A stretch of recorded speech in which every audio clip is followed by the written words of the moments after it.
Hello friends, मैं Dushyant Nagpal संतवीर sir के education channel पर आपका हार्दिक स्वागत करता हूं। फ्रेंड्स, आज हम रीट 2022 पर चर्चा करने जा रहे हैं। आपने सुना होगा कि मुख्यमंत्री जी ने ट्वीट करके बताया था कि 14 और 15 मई को हम रीट का एग्ज़ाम करवाने जा रहे हैं। तो हमारे लिए गोल्डन चांस आया है कि दोबारा कि हम जो स्टूडेंट अभी लास्ट रीट 2021 के जो एग्ज़ाम था उसमें रह गए थे, ठीक है, उनके लिए दोबारा गोल्डन चांस है। और जो फ्रेशर हैं उनके लिए भी एक गोल्डन चांस है कि 3 या 4 महीने में तैयारी करके वो रीट के एग्ज़ाम को क्रैक कर सकते हैं। तो रीट के एग्ज़ाम को क्रैक करने के लिए हमारी क्या स्ट्रैटेजी रहेगी, आज हम उसी पर चर्चा करेंगे।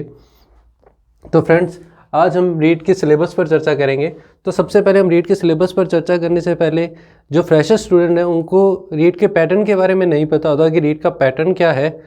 उससे क्योंकि जो पुराने स्टूडेंट हैं वो तो जानते हैं कि रीट का पैटर्न क्या है, तो हम फ्रेशर के लिए एक बार रीट के पैटर्न पर चर्चा कर लेते हैं कि रीट के पैटर्न क्या होता है। रीट के अंदर आपने सुना होगा कि रीट में 2 लेवल होते हैं, एक level first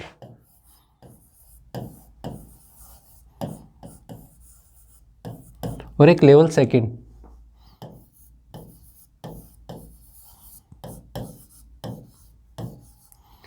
friends, REET level first के अंदर जो लेवल फर्स्ट है उसके अंदर आपके पास 5 सब्जेक्ट हैं।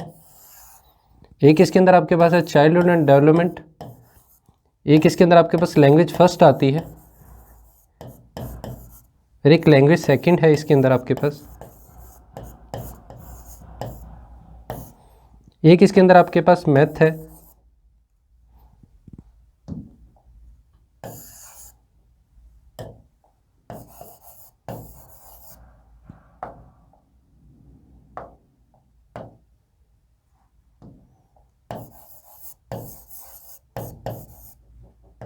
और एक आपके पास सब्जेक्ट आता है इसमें एनवायरमेंटल स्टडीज़ का।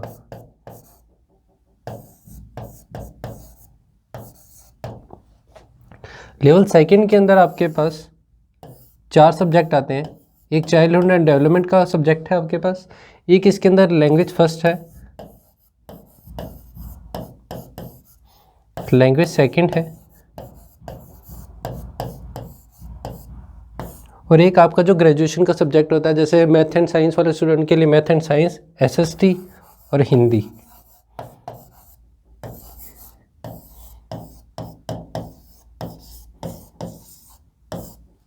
अब इसके कितने कितने क्वेश्चन आते हैं। रीट में कुल क्वेश्चन होते हैं वो होते हैं 150, और 150 ही मार्क्स का एग्ज़ाम होता है। तो इन 150 मार्क्स का कैसे डिवाइडेशन होता है ये देखेंगे हम। जो बाल विकास के जो क्वेश्चन आते हैं वो आते हैं आपके पास 30, ये लैंग्वेज फर्स्ट के आपके पास क्वेश्चन आते हैं 30, और लैंग्वेज सेकंड में भी क्वेश्चन आते हैं आपके पास 30। मैथ के आपके पास क्वेश्चन मिलेंगे 30, और यहाँ पर आपका एनवायरमेंटल स्टडीज़ के क्वेश्चन मिलेंगे 30। इन 30 क्वेश्चन के अंदर आपके पास जो लैंग्वेज फर्स्ट और लैंग्वेज सेकंड के क्वेश्चन है, इनके अंदर आपको पेडागोजी के क्वेश्चन भी मिलेंगे।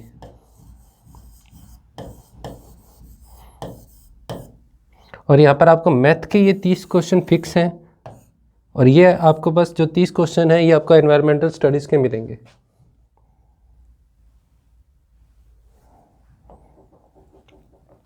ऐसे आपके पास चाइल्डहुड डेवलपमेंट है जो लेवल सेकंड के अंदर, इसके अंदर भी आपको 30 क्वेश्चन मिलेंगे।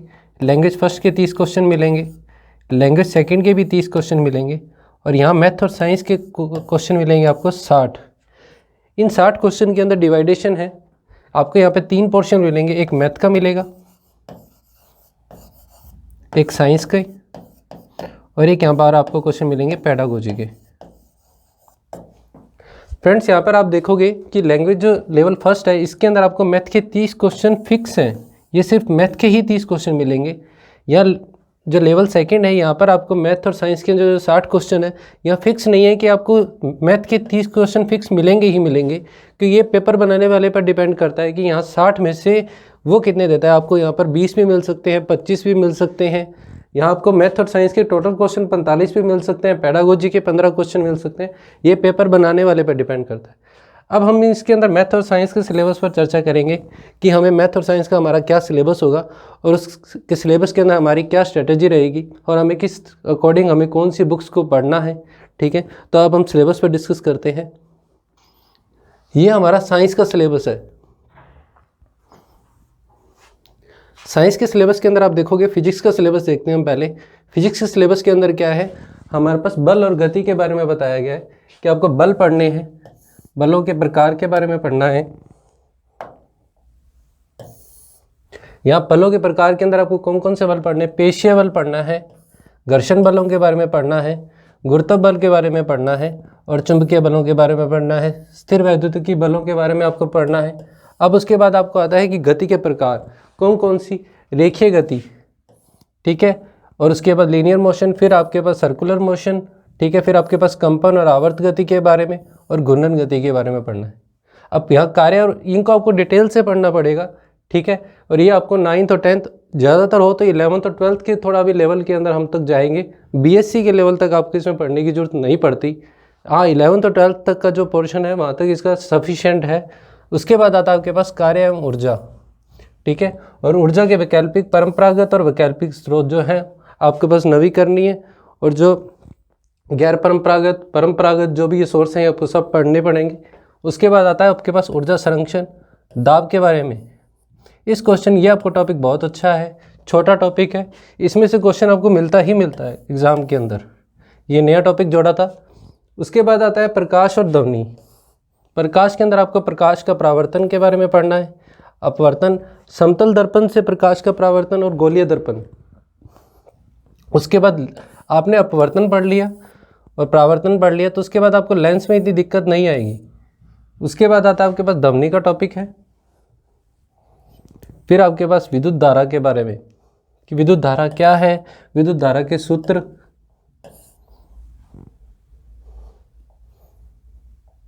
उसके बाद आपको विद्युत धारा, विद्युत परिपथ और विद्युत धारा के ऊष्मीय प्रभाव, चुंबकीय एवं रासायनिक प्रभावों के बारे में भी आपको पढ़ना पड़ेगा, और चुंबक और चुंबकत्व।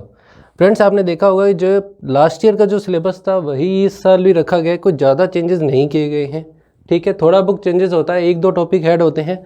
तो अभी अपने पास 3 या 4 मंथ हैं, ठीक है, हमको इसी अकॉर्डिंग स्ट्रैटेजी बनानी है कि हम ये वाला जो पोर्शन है ये पहले कवर कर लें और जो नए टॉपिक आएंगे, ताकि हमें वो जो 2 महीने का टाइम या 3 महीने का टाइम मिलेगा उसमें हम लोग जल्दी से कवर कर पाएँ। इसलिए हमें पहले से ही इनके लिए एक स्ट्रैटेजी बनानी पड़ेगी ताकि हम इनको अच्छे से कवर कर सकें। फिर आपके पास कुछ केमिस्ट्री का पोर्शन है, ये वाला आपका केमिस्ट्री का पोर्शन है, यहाँ से लेके यहाँ तक आपका केमिस्ट्री का पोर्शन है। उसके बाद आपके पास आ जाता है, ये आपके पास पेडागोजी का पोर्शन है। ये एक बीच में कुछ इन्होंने इस पर जियोग्राफी का पोर्शन जोड़ा था, जो कृषि के टॉपिक जोड़े थे, नए जो टॉपिक जोड़े थे, और ये आपके पास लास्ट वाला जो पोर्शन है ये वाला, ये पेडागोजी का पोर्शन है।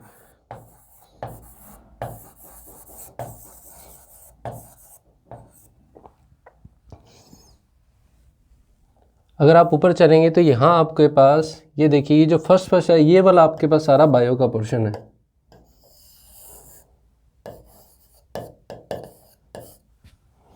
ये तो आपका जो इतना भी सिलेबस मैंने आपको बताया है ये आपका साइंस का सिलेबस है, ठीक है। अगर हम यही इसी प्रकार देखते हैं तो ऊपर अगर हम चलें, ये गणित का पोर्शन है, और गणित का पोर्शन कुछ ज़्यादा बड़ा नहीं है, बहुत छोटा पोर्शन है, और इसमें कुछ ज़्यादा इन्होंने नहीं बताया, ठीक है। गणित के अंदर अगर आप देखेंगे तो बहुत ही सिंपल सा, जो 10वीं के अंदर 9th 10th के अंदर आपने देखा होगा, सिंपल सा पोर्शन इन्होंने 9th 7th 8th की किताबों में भी आपको कुछ मिल जाएगा बेसिक इसका।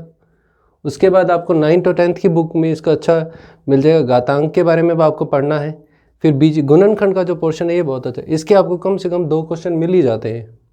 फिर आपके पास समीकरण वाला जो पोर्शन है, वर्ग और वर्गमूल, घन और घनमूल के बारे में आपको पढ़ना है। फिर आपके बाद इसके बाद आपको पढ़ना है चक्रवर्ती ब्याज के बारे में, सरल ब्याज क्या है और चक्रवर्ती ब्याज क्या है, इन दोनों में डिफरेंस, लाभ और हानि और प्रतिशत, ये दोनों ही टॉपिक बहुत अच्छे हैं। अगर आपने प्रतिशत वाला टॉपिक कर लिया तो लाभ और हानि के टॉपिक में आपको दिक्कत नहीं आएगी, क्योंकि दोनों रिलेट करके ही पढ़े जाते हैं। क्योंकि लाभ और हानि से पहले आप प्रतिशत पढ़े, उसके बाद आपको जनसंख्या वृद्धि दर, ये प्रतिशत वाला पोर्शन इसके अंदर आपको काम आएगा, जनसंख्या वृद्धि और ह्रास के अंदर, क्योंकि ये इसके बिना नहीं पढ़ा जा सकता। फिर आपके पास आता है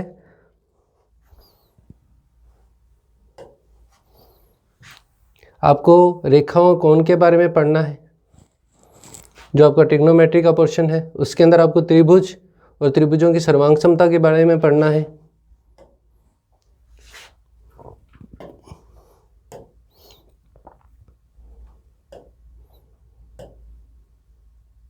और चतुर्भुज और वृत्त और बहुभुज के बारे में पढ़ना है। और समतल समतल आकृतियों का क्षेत्रफल और परिमाप के बारे में भी आपको पढ़ना पड़ेगा इसके अंदर, ठीक है। और उसके बाद आपको आयतन का सिर्फ 3 ही टॉपिक पढ़ने हैं, घन, घनाभ और लंबवर्तीय बेलन, ठीक है।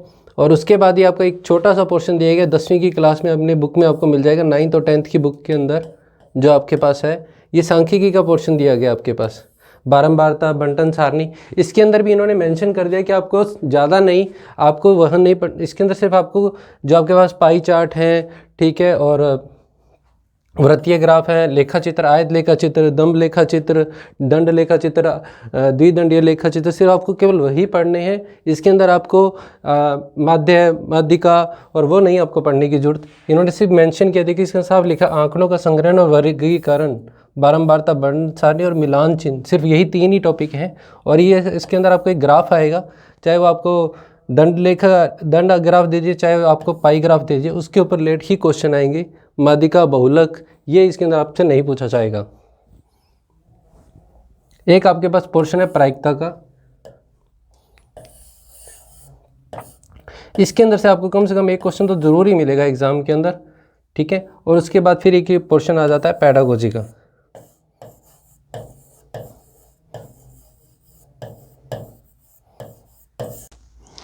फ्रेंड्स, हम इन टॉपिक को सीक्वेंस वाइज स्टार्ट करेंगे और इन टॉपिक्स को हम इस तरीके से करेंगे, जो इन टॉपिक्स को कवर करते हुए साथ में जो इसके अंदर एग्जाम के अंदर जो क्वेश्चन आए हैं उनको भी हम साथ में लेके चलेंगे, ताकि आपको जो एक पैटर्न का पता चल जाएगा कि एग्जाम के अंदर किस तरीके से क्वेश्चन पूछे जाते हैं। और हम उन क्वेश्चन जैसे आए उनसे भी हम हाई लेवल के क्वेश्चन भी थोड़े करेंगे, क्योंकि जैसे अभी जो लास्ट ईयर के एग्जाम, जो भी लास्ट अपडेटेड एग्जाम हुआ, जैसे पटवारी का वीडियो का एग्जाम हुआ है, उसमें थोड़ा बोर्ड ने लेवल को अप रखा है, ताकि आपको एक उस अप लेवल के जो क्वेश्चन है, जो वीडियो के एग्जाम में भी आए हैं क्वेश्चन, जो पटवारी के एग्जाम में, हम उन क्वेश्चन को भी करेंगे, ताकि आपको कोई भी क्वेश्चन गलत ना हो। तो फ्रेंड्स, हम जो ये टॉपिक है इनकी आपको अपडेटेड वीडियोस मिलती रहे, इसके लिए आप हमारे चैनल को सब्सक्राइब करना ना भूलें। अगर आप सब्सक्राइब करेंगे तभी आपको उसकी अपडेटेड वीडियोस मिलती रहेंगी time to time. Thank you friends, आपने हमारी वीडियो को लाइक एंड शेयर ज़रूर करें। Thank you so much, have a nice day.